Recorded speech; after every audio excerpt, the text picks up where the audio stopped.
Students, ഈ സെക്ഷനിൽ നമ്മൾ ക്യാപിറ്റൽ ബഡ്ജറ്റിംഗിന്റെ നെക്സ്റ്റ് പാർട്ടാണ് നോക്കാൻ പോകുന്നത്. ഒരിക്കലാണ് സോൾവ് ചെയ്യാൻ ഉദ്ദേശിക്കുന്നത്. നമ്മുടെ ടെക്സ്റ്റ് ബുക്കിലുള്ള ഇലിസ്ട്രേഷൻ 1 ആണിത്. ക്യാപിറ്റൽ ബഡ്ജറ്റിംഗിലുള്ള ഇലിസ്ട്രേഷൻ 1 ആണ് സോൾവ് ചെയ്യാൻ പോകുന്നത്. അപ്പോൾ ക്വസ്റ്റ്യൻ നമുക്ക് നോക്കാം. Rose Limited is considering investment in Mission X for the which following information is available.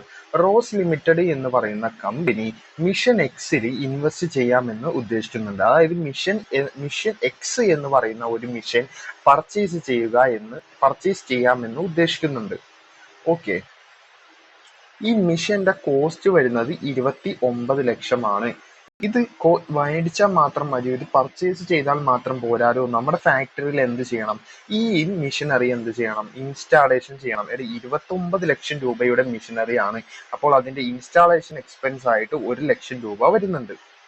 Okay, ഇത് നമ്മൾ വാങ്ങുകയാണെങ്കിൽ യൂസ്ഫുൾ ലൈഫ് എന്ന് പറയുന്നത് 5 വർഷമാണ്. 29 ലക്ഷവും 1 ലക്ഷം ഇൻസ്റ്റാളേഷൻ എക്സ്പെൻസും കൂടി കൊടുക്കുമ്പോൾ അതിന്റെ ടോട്ടൽ എക്സ്പെൻസ് എന്ന് പറഞ്ഞാൽ എത്രയാ? 30 ലക്ഷമാണ്. എന്ത് ആ മിഷനറിയുടെ കോസ്റ്റ് എന്ന് പറയുന്നത്. അപ്പോൾ ഈ 30 ലക്ഷം നമ്മൾ ചെലവഴിക്കുകയാണെങ്കിൽ, ഈ 30 ലക്ഷം നമ്മൾ ഇറക്കി കഴിഞ്ഞാൽ ഇത് നമുക്ക് എത്ര വർഷം യൂസ് ചെയ്യാം? 5 വർഷം യൂസ് ചെയ്യാം. 5ാമത്തെ വർഷമാകുമ്പോൾ എന്താകും? ഇത് വർക്ക് ചെയ്യില്ല. വർക്ക് ചെയ്യാത്ത ഒരു അവസ്ഥയിൽ വരും. ആ ടൈമിൽ നമുക്ക് എന്താ? ഇതിന്റെ സ്ക്രാപ്പ് വാല്യൂ ആണ് നമുക്ക് കിട്ടുള്ളൂ. സ്ക്രാപ്പ് വാല്യൂ ആയിട്ട് നമുക്ക് എത്ര കിട്ടും? 2 ലക്ഷം രൂപ കിട്ടും. 2 ലക്ഷം രൂപ കിട്ടും. അവിടെ പറയുന്നുണ്ട് എസ്റ്റിമേറ്റഡ് സ്ക്രാപ്പ് വാല്യൂ എന്ന് പറയുന്നത് 2 ലക്ഷം രൂപയാണ്. എപ്പോഴാണോ നമുക്ക് സ്ക്രാപ്പ് വാല്യൂ കിട്ടുന്നത്? ആ മിഷനറിയുടെ യൂസ്ഫുൾ ലൈഫ് കഴിയുമ്പോഴല്ലേ നമുക്ക് ആക്രി വില, അല്ലെ? സ്ക്രാപ്പ് വാല്യൂ എന്ന് പറയുന്നത് ആക്രി വില എന്നതാണ്. അപ്പോൾ സ്ക്രാപ്പ് വാല്യൂ കിട്ടുന്നത് എൻഡ് ഓഫ് ദി ഇയറിലായിരിക്കും. അതായത് 5th ഇയറിൽ നമുക്ക് എന്താണ്? അത് വിറ്റാൽ 2 ലക്ഷം രൂപ കിട്ടും. അത് മനസ്സിലാക്കണം. ഓക്കെ, നമുക്ക് അഡീഷണൽ ആയിട്ടുള്ള വർക്കിംഗ് ക്യാപിറ്റൽ വേണം. അഡീഷണൽ ക്യാപിറ്റൽ റിക്വയർഡ് ചെയ്യുന്നത് 2 ലക്ഷം രൂപയാണ്. എന്തിനാണ് വർക്കിംഗ് ക്യാപിറ്റൽ? നിങ്ങളൊന്ന് ആലോചിച്ച് നോക്കുക. ഈ 30 ലക്ഷം രൂപയുടെ മിഷനറി വെറുതെ കൊണ്ടുവന്ന് ഇട്ടാൽ മതിയോ? അത് വർക്ക് ചെയ്യണ്ടേ? ഡെയിലി അത് വർക്ക് ചെയ്യണമെങ്കിൽ ചിലപ്പോൾ പെട്രോൾ വേണ്ടി വരും, അല്ലെങ്കിൽ ഡീസൽ വേണ്ടി വരും, അങ്ങനെയുള്ള എന്തെങ്കിലുമൊക്കെ വേണ്ടി വരില്ലേ? അപ്പൊ ഇതിന് വേണ്ടിയിട്ടുള്ള ഡേ ടു ഡേ ഫണ്ട് വേണ്ടേ? ഇതിന്റെ day to day expense meet ചെയ്യാനുള്ള ഫണ്ട്. അപ്പോൾ അതിനു വേണ്ടി നമുക്ക് എത്ര രൂപ വേണം? ഒരു 2 ലക്ഷം രൂപ വേണം. ഓക്കെ, മനസ്സിലായെന്ന് കരുതുന്നു. ഇനി ഇവിടെ പറയുന്നുണ്ട് ആനുവൽ പ്രൊഡക്ഷൻ എന്ന് പറയുന്നത് 2 ലക്ഷം യൂണിറ്റ് ആണ്. അതായത് നമ്മുടെ ഫാക്ടറിയിൽ നമ്മൾ ഈ മിഷനറി വാങ്ങുകയാണെങ്കിൽ നമുക്ക് ആനുവൽ പ്രൊഡക്ഷൻ ആണ്. ഒരു വർഷം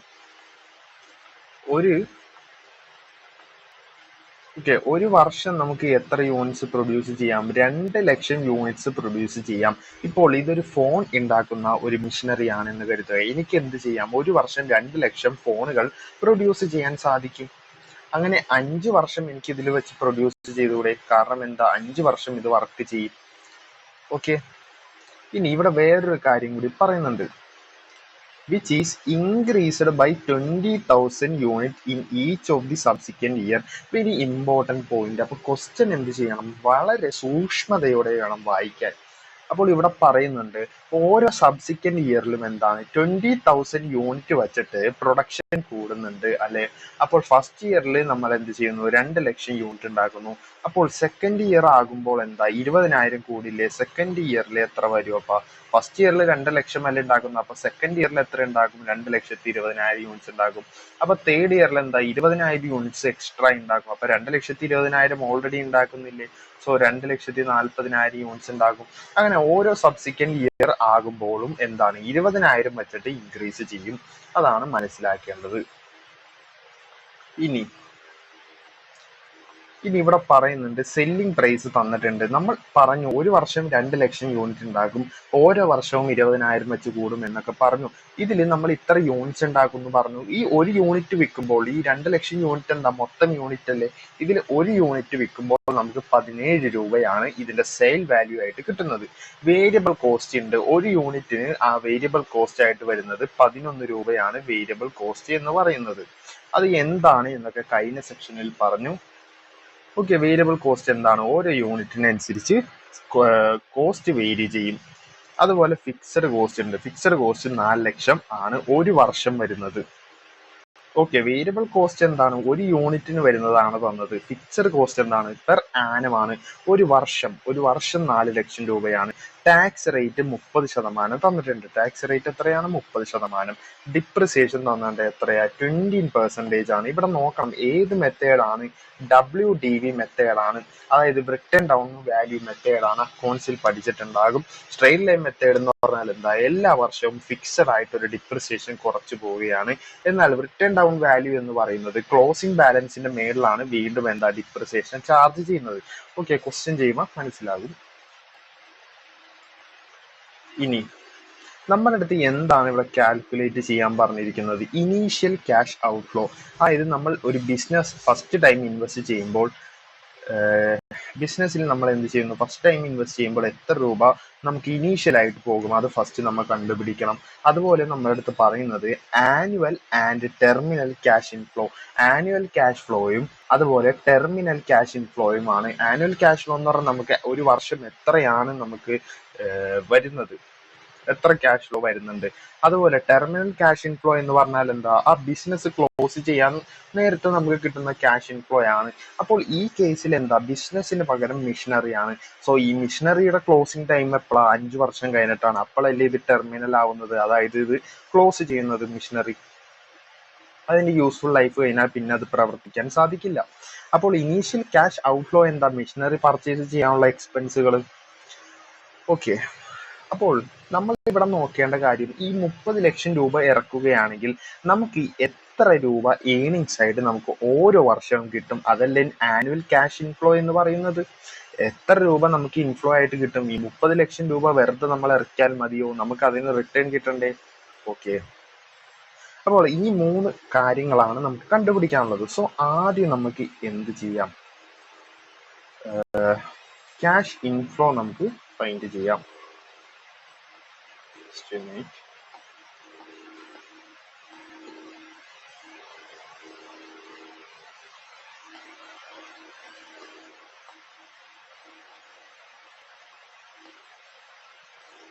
ഓക്കെ, അപ്പോൾ നമുക്ക് ആദ്യം കമ്പ്യൂട്ട് ചെയ്യണ എന്താ? നോട്ടിലേക്ക് നോട്ടിൽ എഴുതണം. ഫസ്റ്റ് നമ്മൾ ഏത് ക്വസ്റ്റ്യൻ ചെയ്താലും അതിനൊരു ഹെഡിങ് കൊടുക്കണം. Computation of cash outflow first നമ്മൾ കണ്ടുപിടിക്കണം. ഓൾറെഡി ഞാൻ എന്ത് തന്നു? ഇതിന് ഫോർമാറ്റ് പറഞ്ഞിട്ടുണ്ട്. ഫസ്റ്റ് എന്ത് എഴുതണം? Cost of fixed asset. Fixed asset എന്ന് പറയുന്നത് എന്താ? മിഷനറി അല്ലേ ഈ കേസിലുള്ള ഫിക്സഡ് അസറ്റ്. എത്രയാണ് അതിന്റെ കോസ്റ്റ്? 29 ലക്ഷമാണ്. ഇതിന്റെ ഒപ്പം പറഞ്ഞു ഇൻസ്റ്റാളേഷൻ കോസ്റ്റ് ഉണ്ടെങ്കിൽ അത് ആഡ് ചെയ്യണം. ഇൻസ്റ്റാളേഷൻ കോസ്റ്റ് ഉണ്ട്, 1 ലക്ഷമാണ്. അതായത് ടോട്ടൽ കോസ്റ്റ് ഓഫ് മെഷീനറി എത്രയാ? ടോട്ടൽ കോസ്റ്റ് ഓഫ് മെഷീനറി എന്ന് പറയുന്നത് 30 ലക്ഷമാണ്. Okay, total cost of machinery എന്ന് പറയുന്നത് 30 ലക്ഷമാണ്.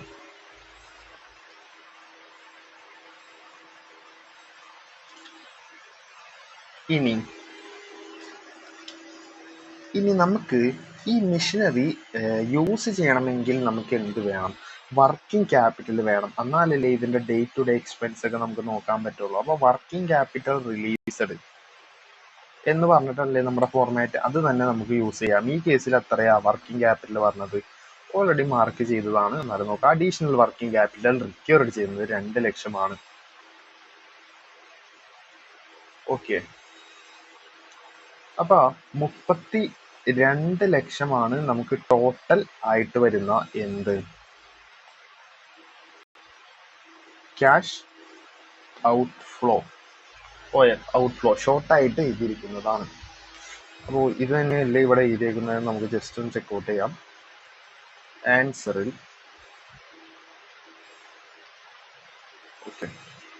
ആൻസറിൽ ഇവിടെ കൊടുത്തിട്ടുണ്ട് 29 ലക്ഷം എന്താണ്? ഇതിന്റെ കോസ്റ്റ് ഓഫ് മെഷീനറി ആണ്. 1 ലക്ഷം എന്ന് പറയുന്നത് ഇൻസ്റ്റാളേഷൻ ആണ്. 2 ലക്ഷം വർക്കിംഗ് ക്യാപിറ്റലാണ്. അപ്പോൾ നിങ്ങൾക്ക് ചിലവർക്ക് ചിലപ്പോൾ ഡൗട്ട് തോന്നിയിട്ടുണ്ടാവും, ഇവിടെ സ്ക്രാപ്പ് വാല്യൂ ഇല്ലേ? 2 ലക്ഷം എസ്റ്റിമേറ്റഡ് സ്ക്രാപ്പ് വാല്യൂ ഇല്ലേ? അത് എന്തുകൊണ്ട് കുറക്കുന്നില്ല എന്ന്. കാരണം എന്താ? നമ്മൾ ഈ 32 ലക്ഷം രൂപ ഇറക്കുന്നുണ്ടെങ്കിൽ പോലും ഇത് വിൽക്കുന്ന സമയത്ത് എന്താ? നമുക്ക് ഈ 2 ലക്ഷം രൂപ നമുക്ക് തിരിച്ചു കിട്ടുന്നതല്ലേ. സോ 30 ലക്ഷം അല്ലേ ആക്ച്വൽ ആയിട്ട് കോസ്റ്റ് ഉള്ളൂ. പക്ഷേ ഒരു കാര്യമുണ്ട്, ഞാൻ നിങ്ങൾക്ക് ഫോർമാറ്റ് തന്നിട്ടുണ്ടായിരുന്നു.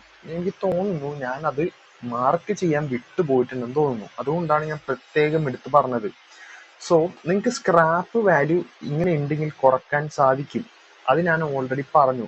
പക്ഷേ അത് ഓൾഡ് അസറ്റിൻ്റെയാണ്. ഓൾഡ് അസറ്റിന്റെ സ്ക്രാപ്പ് വാല്യൂ ഉണ്ടായിരുന്നെങ്കിൽ നിങ്ങൾക്ക് അത് കുറക്കാം. ഫോർ എക്സാമ്പിൾ, നിങ്ങൾ ഇപ്പോൾ പുതിയൊരു മെഷീനറി വാങ്ങുകയാണ്. അപ്പോൾ പണ്ടത്തെ മെഷീനറിന്റെ യൂസ്ഫുൾ ലൈഫ് തീർന്നു. അപ്പോൾ അതിന് 1 ലക്ഷം രൂപ ഇപ്പോൾ സ്ക്രാപ്പ് വാല്യൂ ഉണ്ടെന്ന് കരുതുക. ഓക്കെ, 1 ലക്ഷം രൂപ ആ മെഷീനറിന് സ്ക്രാപ്പ് വാല്യൂ ഉണ്ട്. നിങ്ങളിപ്പോൾ പുതിയ മെഷീനറി വാങ്ങുന്നു, അതിന് 30 ലക്ഷമാണ് വരുന്നത്. സോ നിങ്ങൾ ഈ പുതിയ മെഷീനറി വാങ്ങുമ്പോൾ എന്ത് ചെയ്യും, ഈ പഴയ മെഷീനറി നിങ്ങൾ വിൽക്കും. അപ്പോൾ 1 ലക്ഷം രൂപ സ്ക്രാപ്പ് വാല്യൂ ആയിട്ട് കിട്ടും. അപ്പോൾ ആക്ച്വലി നിങ്ങളുടെ കയ്യിൽ നിന്ന് എത്ര പോകുള്ളൂ, 29 ലക്ഷമാ പോകുള്ളൂ.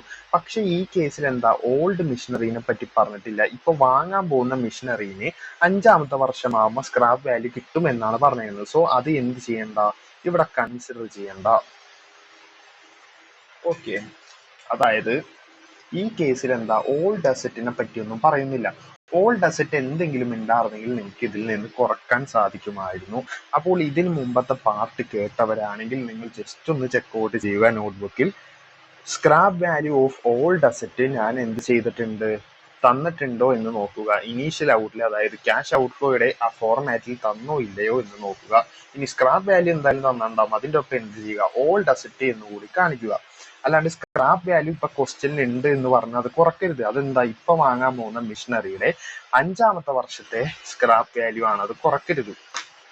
ഓക്കെ, എന്തിൽ കുറക്കരുത്, ഔട്ട്ഫ്ലോയിൽ കുറക്കരുത്. ഓക്കെ, അപ്പൊ ഔട്ട്ഫ്ലോ കണ്ടുപിടിച്ചു, ഫസ്റ്റ് കഴിഞ്ഞു. ഇനി സെക്കൻഡ് ആനുവൽ ക്യാഷ് ഇൻഫ്ലോ. നമ്മൾ ഈ മെഷീനറി മേടിച്ചില്ലേ, 5 വർഷമല്ലേ ഇതിന്റെ യൂസ്ഫുൾ ലൈഫ്. ഈ 5 വർഷത്തിൽ ഓരോ വർഷവും നമുക്ക് എത്ര വെച്ചിട്ട് ക്യാഷ് ഇൻഫ്ലോ ആയിട്ട് റിട്ടേൺ ആയിട്ട് കിട്ടും. അപ്പോൾ ഇവിടെ 5 വർഷത്തെ കണ്ടുപിടിക്കുന്നുണ്ട് ടെസ്റ്റിൽ. ഞാൻ ആകെ 2 വർഷത്തെ കാണുന്നുള്ളൂ, ബാക്കി 2 നിങ്ങൾ സ്വയം നിങ്ങൾ ചെയ്യണം. ഓക്കെ, അപ്പോൾ ഫസ്റ്റ് നമുക്കറിയാം, ഫോർമാറ്റ് അറിയാം.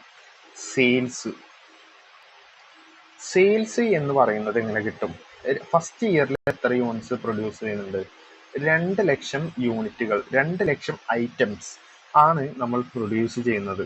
ഒരെണ്ണത്തിന്റെ വില 17 രൂപയാണ്. സോ കാൽക്കുലേറ്റർ എടുക്കാം, 2 ലക്ഷം ഇൻറ്റു 17, അപ്പൊ എത്ര വരും, 34 ലക്ഷം എന്ന് പറഞ്ഞു വരും. ഓക്കെ, ഇവിടെ ശരിയാണോ നോക്കാം. യെസ്, 34 ലക്ഷം എന്ന് പറഞ്ഞു വന്നുണ്ട്.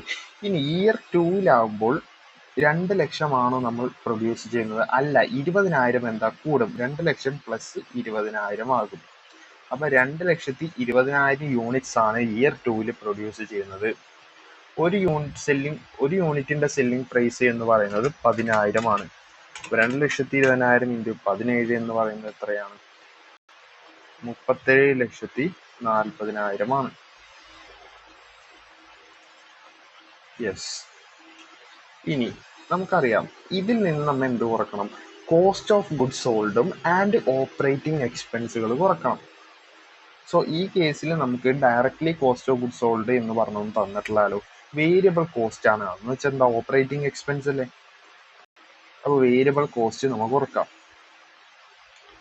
ഓക്കെ, വേരിയബിൾ കോസ്റ്റ് എത്രയാണ് ക്വസ്റ്റ്യനിൽ തന്നിരിക്കുന്നത് നോക്കുക. വേരിയബിൾ കോസ്റ്റ് ഇവിടെ തന്നിട്ടുണ്ട്. വേരിയബിൾ കോസ്റ്റ് പെർ യൂണിറ്റ് എത്രയാണ്, 11 ആണ്.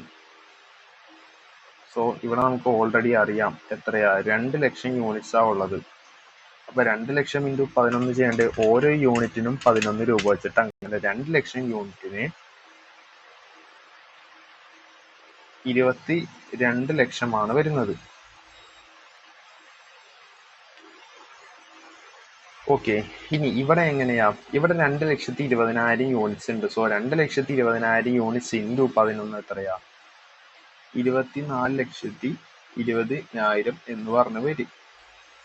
ഇത് കുറച്ചു. ഇനി വേറെ കോസ്റ്റ് എന്താണ് ഇവിടെ ഉള്ളത്, ഫിക്സഡ് കോസ്റ്റ് ഇല്ലേ, അതും കുറക്കണ്ടേ, കോസ്റ്റ് അല്ലേ. ഓക്കെ, നമുക്ക് ഈ സാധനം സെയിൽ ചെയ്യാൻ വേണ്ടി വരുന്ന കോസ്റ്റുകളാണ് ഫിക്സഡ് കോസ്റ്റ്, വേരിയബിൾ കോസ്റ്റ് എന്ന് പറയുന്നത്.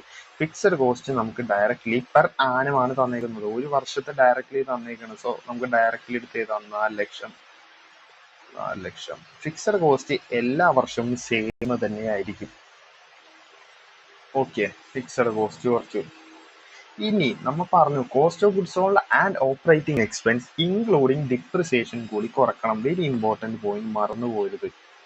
എന്തിനാണെന്നൊക്കെ നമ്മൾ ഇപ്പോൾ എന്ത് ചെയ്തു, 2-3 വട്ടം റിപ്പീറ്റ് ചെയ്തു. അപ്പോൾ ഇവിടെ മനസ്സിലാക്കേണ്ട കാര്യം, ഇത് ഏത് ബേസിലാണ് നോക്കുന്നത്? റിട്ടേൺ ഡൗൺ വാല്യൂ മെത്തേഡിലാണ് എന്ത് ചെയ്യുന്നത്, ഡിപ്രിസിയേഷൻ ചാർജ് ചെയ്യുന്നത്. സോ മിഷനറിയുടെ വാല്യൂ എന്ന് പറയുന്നത് 30 ലക്ഷമാണ്. Cost of machinery minus scrap value divided by estimated life എന്താണ്? അത് SLMലെ ഇക്വേഷൻ അല്ലേ. നമുക്കിവിടെ എങ്ങനെയാണ്, WDVയിലാണ് നമുക്ക് പെർസെൻറ്റേജ് തരും. ഇവിടെ തന്നിട്ടുണ്ട് ഡിപ്രിസിയേഷൻ എത്രയാ, 20% ആണ്. സോ 30 ലക്ഷം അല്ലേ. ഓക്കെ, 30 ലക്ഷമാണ്. ഇതിൽ നിന്ന് എത്ര കൊടുക്കണം, 20% കുറക്കണം. സോറി, 30 ലക്ഷം 20% അല്ല, അതിൻ്റെ മേലിൽ ചാർജ് ചെയ്യണം. 30 ലക്ഷത്തിൻ്റെ 20% എത്രയാണ്? 6 ലക്ഷം. 6 ലക്ഷമാണ് എന്ത്, ഡിപ്രിസിയേഷൻ വരുന്നത്. 6 ലക്ഷം ഡിപ്രിസിയേഷൻ വരും. ഇനി അടുത്ത വർഷം കണ്ടുപിടിക്കുമ്പോഴാണ് ശ്രദ്ധിക്കേണ്ടത്, 30 ലക്ഷത്തിന്റെ മേളിലാണോ ചാർജ് ചെയ്യേണ്ടത്? അല്ല, 20% നമ്മൾ ഓൾറെഡി കുറച്ചു. ആ കുറച്ച എമൗണ്ടിൽ നിന്ന്, അതായത് 30 ലക്ഷം ആയിരുന്നു, ഫസ്റ്റ് ഇയറിൽ നമ്മൾ എന്ത് ചെയ്തു, 6 ലക്ഷം ഡിപ്രിസിയേഷൻ ചാർജ് ചെയ്തു. സോ ഇനി ആ അസറ്റിന്റെ ബാക്കിയുള്ള എമൗണ്ട് എന്ന് പറയുന്നത് എത്രയാണ്? 24 ലക്ഷമാണ്. ഈ 24 ലക്ഷത്തിന്റെ മുകളിൽ വേണം എന്ത് ചെയ്യാൻ, ഡിപ്രിസിയേഷൻ ചാർജ് ചെയ്യാൻ. 20% ചാർജ് ചെയ്യണം.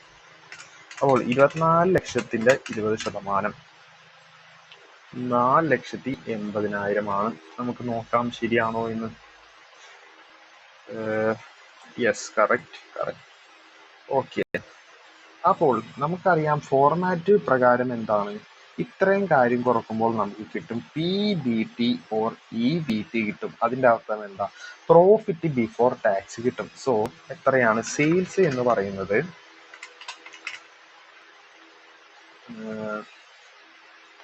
നോക്കുക, സെയിൽസ് എന്ന് പറയുന്നത് എത്രയാ, 34 ലക്ഷമാണ്. അതിൽ നിന്ന് എന്ത് കുറക്കണം, ഫിക്സഡ് കോസ്റ്റ് കുറക്കണം. എത്രയാ, 4 ലക്ഷമാണ് ഫിക്സഡ് കോസ്റ്റ്. അതിൽ നിന്ന് എന്ത് കുറക്കാം, ഡിപ്രിസിയേഷൻ കുറക്കാം, 6 ലക്ഷം. നമുക്കപ്പോൾ കിട്ടും 24 ലക്ഷം എന്ന്. ഓക്കെ, ഇനി സെക്കൻഡ് ഇയറിലോട്ട് വരുമ്പോൾ നമുക്കറിയാം 37,40,000 ആണ് സെയില്. 37,40,000. അതിൽ നിന്ന് 24,20,000 വേരിയബിൾ കോസ്റ്റ് കുറച്ചു. ഫിക്സഡ് കോസ്റ്റ് 4 ലക്ഷമാണ്, അത് കുറച്ചു. ഡിപ്രിസിയേഷൻ എത്രയാ, 4,80,000. അതും കൂടി കുറക്കുമ്പോൾ നമുക്ക് കിട്ടാൻ പോകുന്നത്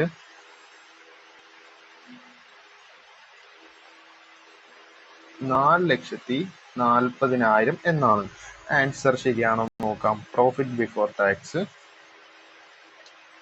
2 ലക്ഷമാണ് വരുന്നത്. ഇവിടെ 4. ഇത് കറക്റ്റ് ആണ്, പക്ഷെ ഇവിടെ എന്തോ റോങ് ഉണ്ട്, നമുക്കൊന്ന് നോക്കണം. സോ 34 ലക്ഷം സെയിൽസ്. അതിൽ നിന്ന് വേരിയബിൾ കോസ്റ്റ് നമുക്ക് കുറച്ചില്ല എന്ന് തോന്നുന്നു. 22 ലക്ഷം. ഫിക്സഡ് കോസ്റ്റ് 4 ലക്ഷം. ഫസ്റ്റ് 6 ലക്ഷം. സോ 2 ലക്ഷം കിട്ടും. കറക്റ്റ്, 2 ലക്ഷം. ഒന്നുകൂടി ചെക്ക് ചെയ്യട്ടെ. യെസ്, കറക്റ്റ് ആണ്. അപ്പോൾ ഇവിടെ ഹൈലൈറ്റ് ചെയ്തിട്ട് 4 ലക്ഷം കുറക്കാനുള്ളതാണ്. ഈ 4 ലക്ഷം എന്താ കുറക്കാനുള്ളതാണ്.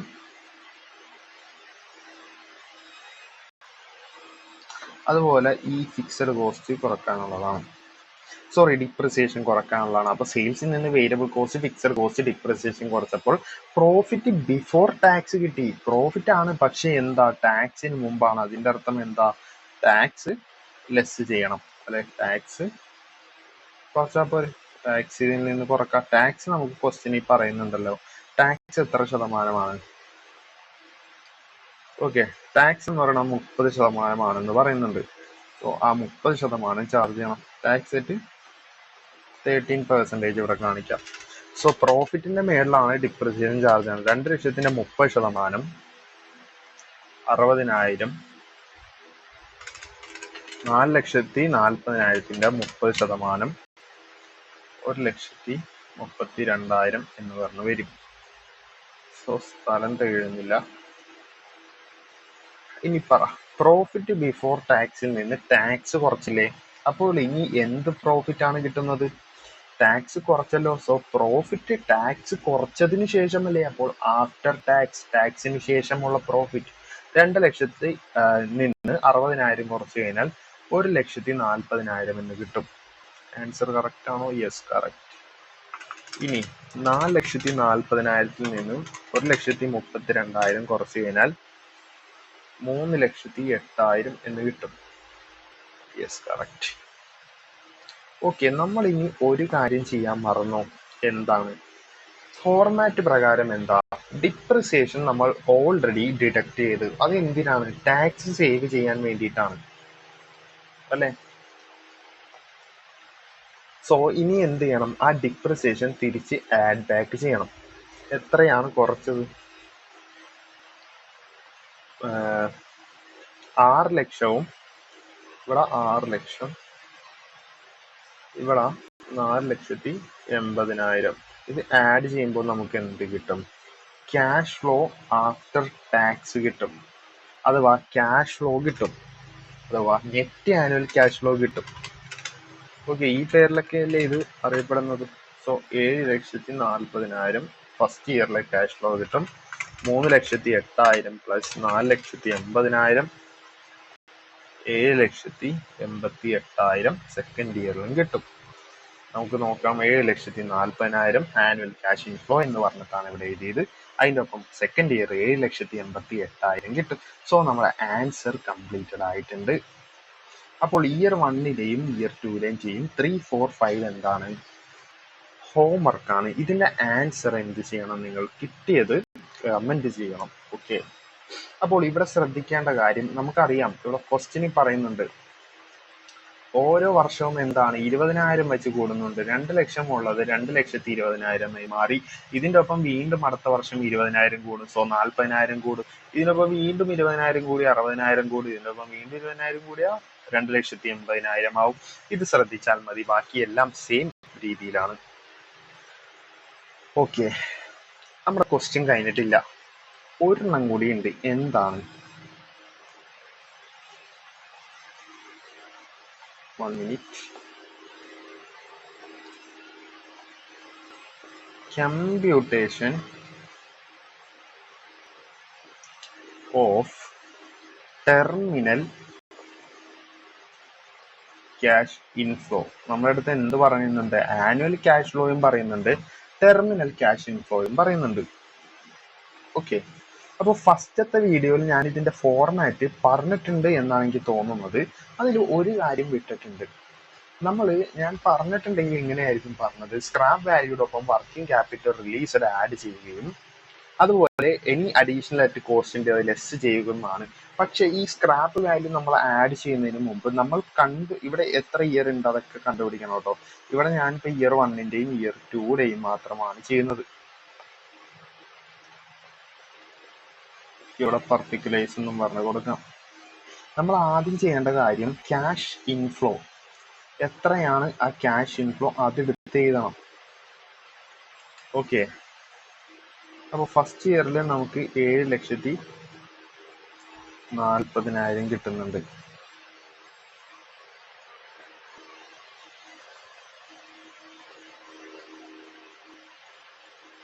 ഓ സോറി, ചെറിയൊരു മിസ്റ്റേക്ക് ഉണ്ട് ഇവിടെ പറഞ്ഞതിൽ. എല്ലാം വായിച്ചാന്നേക്ക് നമ്മുടെ ടെർമിനൽ ക്യാഷ് ഇൻഫ്ലോനെ പറ്റി പറഞ്ഞത് മൊത്തം അങ്ങോട്ട് മായ്ച്ച് കളയാ. ചെറിയ ഒരു തെറ്റ് പറഞ്ഞിട്ടുണ്ട്. ഓക്കെ, ടെർമിനൽ ക്യാഷ് ഇൻഫ്ലോ എന്ന് പറയുന്നത് നമ്മൾ ബിസിനസ് അവസാനിക്കുന്ന ടൈമിൽ നമുക്ക് കിട്ടുന്ന, ആ ക്ലോസ് ചെയ്യുന്ന ടൈമിൽ നമുക്ക് കിട്ടുന്ന ക്യാഷ് ഇൻഫ്ലോ ആണ്.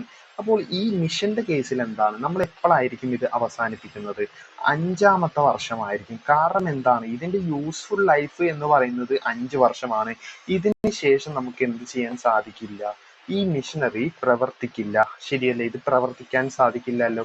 അപ്പോൾ മിഷനറിയുടെ കേസിൽ അതിന്റെ യൂസ്ഫുൾ ലൈഫിന്റെ ലാസ്റ്റ് ഇയർ ആയിരിക്കും എന്ത്, അതിന്റെ ലാസ്റ്റ് ക്യാഷ് ഇൻഫ്ലോ എന്ന് പറയുന്നത്. അതായത് ടെർമിനൽ ക്യാഷ് ഇൻഫ്ലോ, അത് അവസാനിപ്പിക്കുന്ന ടൈമിലുള്ള ക്യാഷ് ഇൻഫ്ലോ എന്ന് പറയുന്നത്. സോ നമ്മൾ നോക്കേണ്ട കാര്യം ആ ലാസ്റ്റ് ഇയർ എന്ന് പറയുന്നത് 5th ഇയർ ആണ്. 5th ഇയറിലെ ക്യാഷ് ഫ്ലോ എത്രയാണെന്ന് നോക്കണം. 9,60,61,728 സോ ക്യാഷ് ഇൻഫ്ലോ നോക്കണം. എത്രയാണ്? 9,60,61,728. ഓക്കെ, അത് മനസ്സിലായല്ലോ. ഇനി നമ്മൾ ചെയ്യേണ്ട കാര്യം, ഞാൻ പറഞ്ഞു സ്ക്രാപ്പ് വാല്യൂ നമുക്കിവിടെ തന്നിട്ടുണ്ട്. അപ്പോൾ ആരെങ്കിലും ചിന്തിച്ചു പിന്നെ എന്തിനാണ് ഈ സ്ക്രാപ്പ് വാല്യൂ ഇവിടെ തന്നത്? അതെന്തിനായിരിക്കും? എടാ, നമ്മൾ ഈ അവസാനിപ്പിക്കുന്ന സമയത്ത് നമ്മൾ എന്ത് ചെയ്യും? ഈ മിഷനറി എടുത്ത് വീട്ടിലോട്ട് എന്തായാലും കൊണ്ടുപോകും? ഇല്ല, ഇത് ആക്രി സാധനമായില്ലേ, നമ്മൾ തീർച്ചയായിട്ടും ഇത് വിറ്റ് ഒഴിവാക്കും. ആ സമയത്ത് നമുക്ക് എന്ത് കിട്ടും? 2 ലക്ഷം രൂപ നമുക്ക് സ്ക്രാപ്പ് വാല്യൂ ആയിട്ട് കിട്ടും. സോ നമുക്ക് എന്താ, ഇതൊരു ഇൻകം അല്ലേ? നമ്മൾ ഇത് ബിസിനസ് നിർത്താൻ ടൈമിൽ നമുക്ക് കിട്ടുന്ന സ്ക്രാപ്പ് വാല്യൂ, നമുക്ക് കിട്ടുന്ന ഒരു എമൗണ്ട് ആണ്. ഇത് നമ്മൾ എന്ത് ചെയ്യുക? ആഡ് ചെയ്ത് കാണിക്കുക. 2 ലക്ഷം രൂപ നമുക്ക് കിട്ടും. ഓക്കെ, ഇനി വേറെ ഒരു കാര്യം എന്ന് പറയുന്നത് പ്ലസ് വർക്കിംഗ് ക്യാപിറ്റൽ.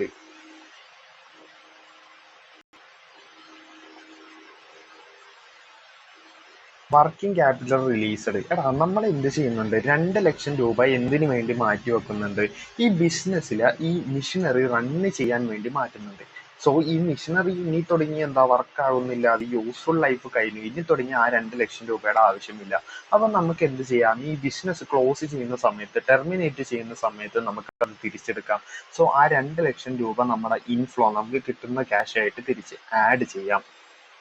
ഓക്കെ, അത് നിങ്ങൾക്ക് മനസ്സിലായി? ഓക്കെ അല്ലേ? ഇനി tax saving on loss on machine X.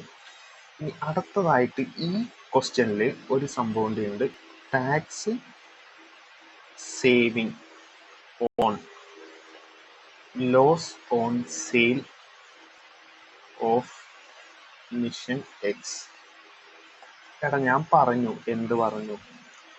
ഈ മിഷന്റെ കേസിൽ എന്താ, ആ ലാസ്റ്റ് ഇയർ എത്തുമ്പോൾ നമ്മൾ ആ മെഷീനറി സെയിൽ ചെയ്യും. നമ്മൾ സെയിൽ ചെയ്തത് എത്ര രൂപക്കാണ്? ഇതിൽ ക്വസ്റ്റ്യനിലൊന്നും പറയുന്നില്ല സെയിൽ ചെയ്തത് എത്ര രൂപക്കാണെന്ന്, അല്ലെ ഇത്ര രൂപക്ക് സെയിൽ ചെയ്തെന്നൊന്നും പറയുള്ള. അതിന്റെ അർത്ഥം എന്താ? അത് കംപ്ലീറ്റ്ലി സ്ക്രാപ്പ് വാല്യൂ മാത്രം കിട്ടാനുള്ള വകയായി ആ മെഷീനറിക്കുള്ളൂ. ഇനി അതിന് സ്ക്രാപ്പ് വാല്യൂയുടെ മൂല്യം ഉള്ളൂ എന്നാണ് അതിന്റെ അർത്ഥം.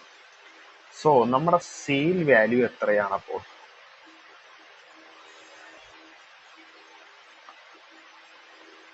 സെയിൽ വാല്യൂ എന്ന് പറയുന്നത് 2 ലക്ഷമാണ്. അപ്പോൾ മനസ്സിലായി?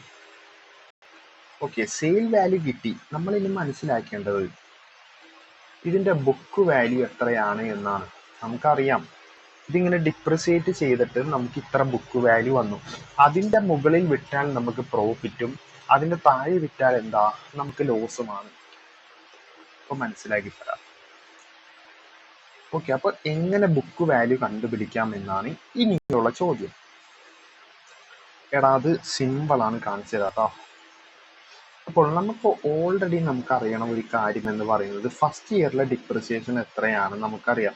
ഇവിടെ നമ്മൾ കണ്ടുപിടിച്ച് വെച്ചിട്ടില്ലേ 6 ലക്ഷമാണ്. ആ കാൽക്കുലേറ്റർ അങ്ങനെ എടുത്ത് 6 ലക്ഷം ആഡ് ചെയ്യുക. സെക്കൻഡ് ഇയറിലെ 4,80,000 ആണ് ആഡ് ചെയ്യുക. 3,84,000 ആണ് തേർഡ് ഇയറിലെ. 3,07,200 ആണ് ഫോർത്ത് ഇയറിലെ. 2,45,760 ആണ് ഫിഫ്ത്ത് ഇയറിലെ. സോ നമുക്ക് എത്ര കിട്ടി? ടോട്ടൽ ഡിപ്രിസിയേഷൻ എത്ര കിട്ടി? എനിക്ക് കിട്ടിയത് 20,16,960 ആണ് എനിക്ക് കിട്ടിയത്. ഇനി എന്റെ ചോദ്യം എന്ന് പറയുന്നത്, ഇതാണ് നമ്മുടെ ടോട്ടൽ ഡിപ്രിസിയേഷൻ. ഓരോ 5 വർഷത്തിലും ഓരോ വർഷവും ചാർജ് ചെയ്തിട്ടുള്ള ഡിപ്രിസിയേഷന്റെ ടോട്ടൽ വാല്യൂ എന്ന് പറയുന്നത് 20,16,960 ആണ്. ഈ മിഷനറിയുടെ വാല്യൂ എത്രയാണ്? 30 ലക്ഷം അല്ലേ? സോ ഈ 30 ലക്ഷത്തിൽ നിന്ന് നമ്മൾ എന്ത് ചെയ്യണം? ഈ 20,16,960 കുറച്ച് കഴിഞ്ഞാൽ നമുക്ക് കിട്ടും എന്ത്? ഇതിന്റെ ബുക്ക് വാല്യൂ കിട്ടും 9,60,000 83,040 ഇതിന്റെ ബുക്ക് വാല്യൂ എന്ന് പറയുന്നത്.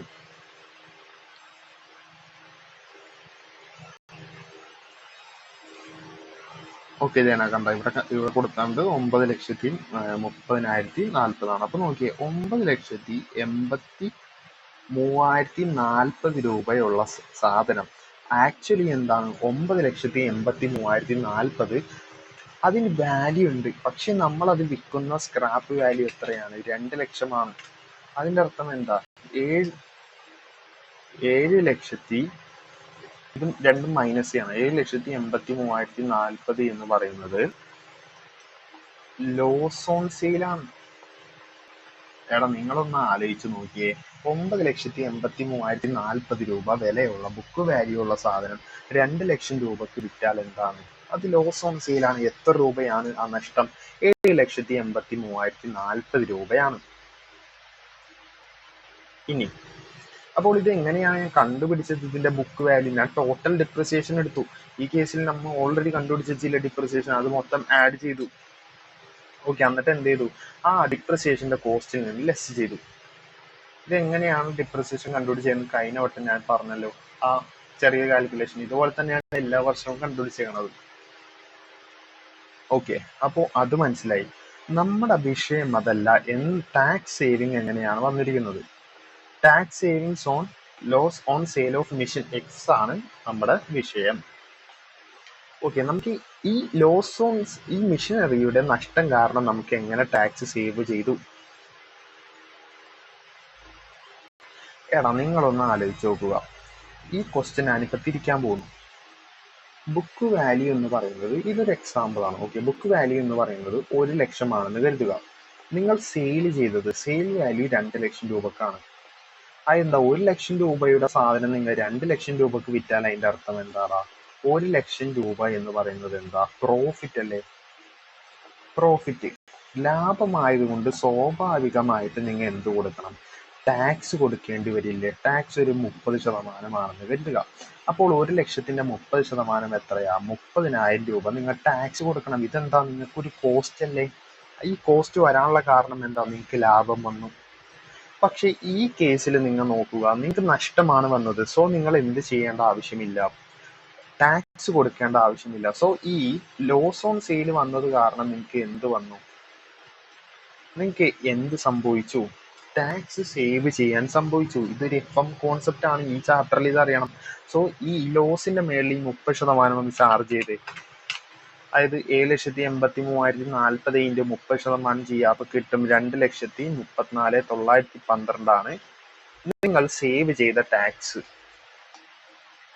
എടാ, നിങ്ങൾക്ക് ഇപ്പോൾ ഈ 7,83,040 എന്ന് പറയുന്നത് പ്രോഫിറ്റ് ആയിരുന്നെങ്കിൽ നിങ്ങൾ എന്ത് ചെയ്യണം? ഇതിന്റെ മേളിൽ 30% ടാക്സ് കൊടുക്കണം. അതായത് 2,34,912 നിങ്ങൾ എന്ത് ചെയ്യണമായിരുന്നു? പേ ചെയ്യണമായിരുന്നു. പക്ഷെ ഇനി പേ ചെയ്യേണ്ട ആവശ്യമുണ്ടോ? ഇല്ല. കാരണം എന്താ? നിങ്ങൾക്ക് ലാഭമില്ല, നഷ്ടമാണ്. സോ ഇത് നമുക്ക് എന്ത് ചെയ്യാം? നമുക്ക് ടാക്സ് സേവിങ് നമുക്ക് കിട്ടിയ ഇൻഫ്ലോ ആണെന്ന് പറഞ്ഞ് നമ്മൾക്ക് എന്ത് ചെയ്യാം? കാൽക്കുലേറ്റ് ചെയ്യാം. സോ അത് നമുക്ക് കിട്ടിയ എമൗണ്ട് ആണെന്ന് പറഞ്ഞ് കൂട്ടാൻ പോകുന്നു. 2,34,912. ഓക്കെ, അപ്പൊ എല്ലാം ആയില്ലേ? സോ ആഡ് ചെയ്യാം. ആദ്യം ക്യാഷ് ഇൻഫ്ലോ എടുത്തു. എന്തുകൊണ്ട് അവസാനത്തെ ഇയറിൽ മാത്രം എടുക്കുന്നു? കാരണം നമ്മൾ ബിസിനസ് അവസാനിപ്പിക്കുന്നത് ആ മിഷനറിയുടെ ലാസ്റ്റ് ഇയറിലായിരിക്കും. സോ ആ ലാസ്റ്റ് ഇയറിൽ കിട്ടുന്ന ക്യാഷ് ഇൻഫ്ലോ, നമുക്ക് കിട്ടുന്ന ക്യാഷിന്റെ ഒപ്പമായിരിക്കും എന്ത് കൂടി ആഡ് ചെയ്യുന്നത്? ഈ സ്ക്രാപ്പ് വാല്യൂം ബാക്കിയുള്ള ഐറ്റംസും കൂടി ആഡ് ചെയ്യുന്നത്. അത്ര മനസ്സിലാക്കിയാൽ മതി. 9,69,728 പ്ലസ് 2 ലക്ഷം പ്ലസ് 2 ലക്ഷം പ്ലസ് 2,34,912 പ്ലസ്. അപ്പൊ ഉത്തരം എത്ര? 1604640 എന്ന് കിട്ടും. അതായത് 16,04,640 എന്ന് ഉത്തരം കിട്ടും.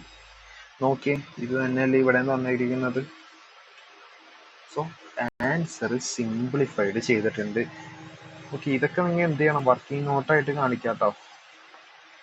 ഇത് ആവശ്യമില്ല, ഇത് എക്സാമ്പിൾ ആയിട്ട് പറഞ്ഞാണ്. പ്രോഫിറ്റിന്റെ കേസിലാണ് നിങ്ങൾ എന്ത് ചെയ്യേണ്ടായിരുന്നു? ഈ ലോസ് ഓൺ സെയിൽ വേണ്ട, അത് നിങ്ങൾക്ക് ടാക്സ് സേവിങ്സ് അല്ല. ഓക്കെ. അപ്പോൾ ഇങ്ങനെയുള്ള ക്വസ്റ്റ്യൻസ് കാര്യങ്ങളൊക്കെ നമ്മൾ സോൾവ് ചെയ്യുന്നുണ്ട് സിമ്പിളായിട്ട്. അപ്പോൾ ഇത് നിങ്ങൾക്ക് മനസ്സിലായിട്ടുണ്ടെങ്കിൽ മനസ്സിലായി എന്ന് പറഞ്ഞ് നിങ്ങൾ എന്ത് ചെയ്യണം? കമൻറ്റ് ചെയ്യാൻ മറക്കരുത്.